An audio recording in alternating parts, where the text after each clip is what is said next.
What's going on, everybody? Mike Strauss back with another interview. Had the chance to speak with Jack Hermansson after his victory over Jacare Souza. Super classy guy. Very happy for him. Before we get to that conversation, you guys know you can find my work at bjpenn.com, low kick, cage side press. Of course, the YouTube channel, Mike Strauss, Mike MMA. All right, here's my conversation with the Joker, Jack Hermansson. Enjoy. I want to welcome back Jack Hermansson to the show. Fresh off another impressive victory, man. The rankings, I just took a look. You're number 5. How does that feel? That feels great. You know, you're always talking about top 15, top 10, and top 5. So now I'm in that fine company in the top 5.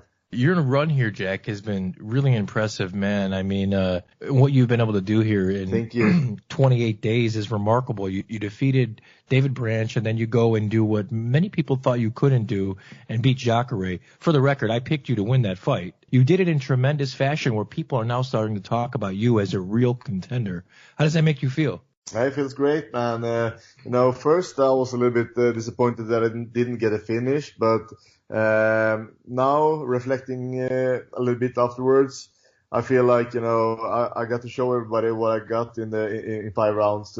If it would have been an early finish, people would say that it was a fluke, but now they can see that, I beat him technically. So it feels good, and I'm super excited to see what the next step will be.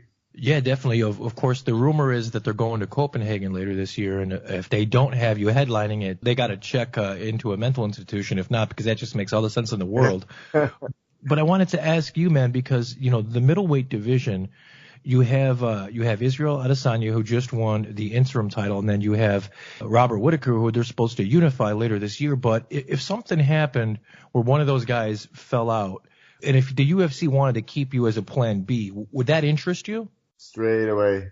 Absolutely. Yeah, even if you had to go to Australia, that wouldn't bother you? No. Man. I would love to fight those guys any given day.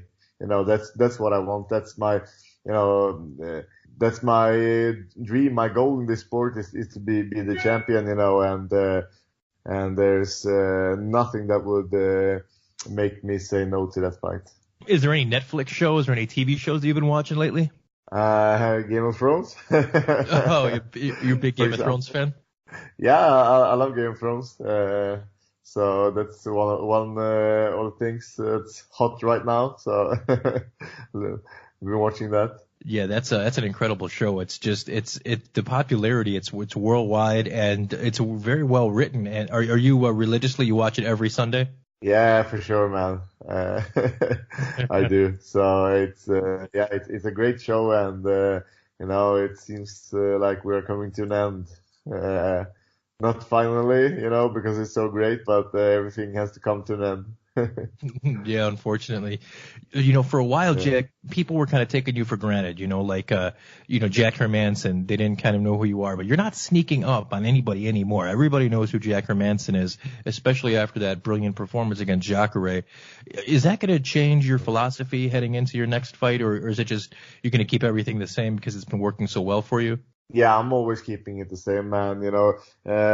Like I remember earlier in my career where people tried to give me, tips and were telling me, man, you gotta go to the States and train, you gotta do this, you gotta do that, But I always believed in the guys that I have around me, and I'm just gonna do what I do, man.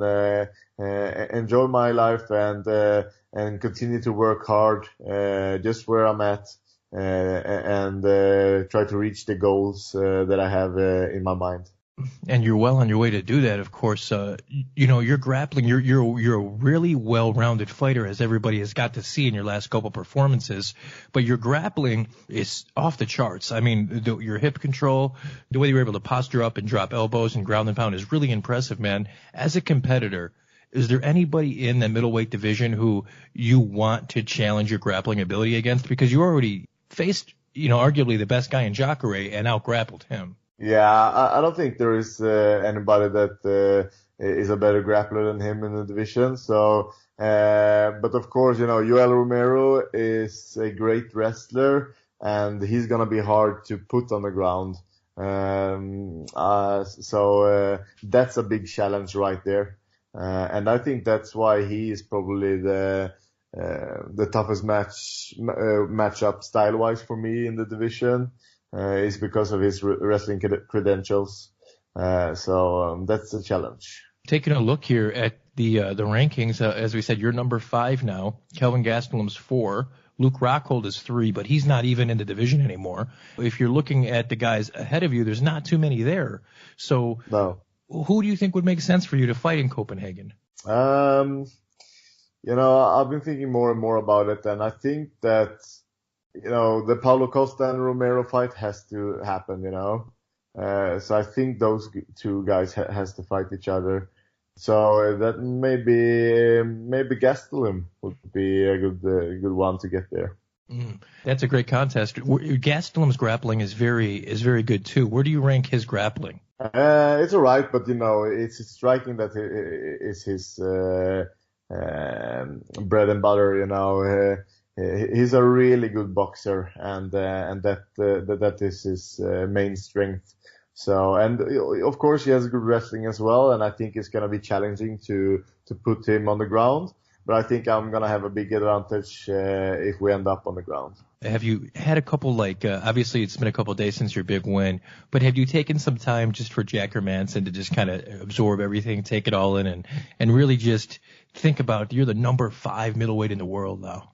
Yeah, it has been some busy days after the fight, so, and it still is busy, so, but it goes up and down. You're thinking a little bit about the fight, and you're thinking a little bit of your position, and I'm happy, but it's hard to not think forward, I'm always thinking, what's the next step, and of course I feel like my body needs to heal and so on. So it's not that I'm stressing to get in there right away, but the mind is thinking about it, and what does the UFC think? Who do they think makes sense to match me up with? So basically that's where my mind is at now.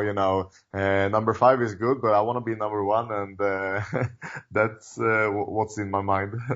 Well, Jack, you're well on your way, man. I mean, like I said, you're not sneaking up on anybody anymore, and I'm just so happy for you, man, because all that hard work is finally paying off for you. So you're truly a class act, man. I want to thank you for your time, and take some time here to shout out your coaches, teammates, whatever you would like. The floor is yours, Jack. Thank you so much, Mike. I want to give a big shout out to Frontline Academy, and a little special one for my coach, Mohsen Bahari, and everybody that has been cheering on me, family, friends, and my sponsors for helping me. So, and all of you guys that are helping me to reach out to my fans as well. So thank you very much. You already know. Anytime, Jack. Best of luck to you, man, and I look forward to speaking with you again. And take some time, man. Find some time to enjoy it for Jack Hermansson, because you deserve it, brother.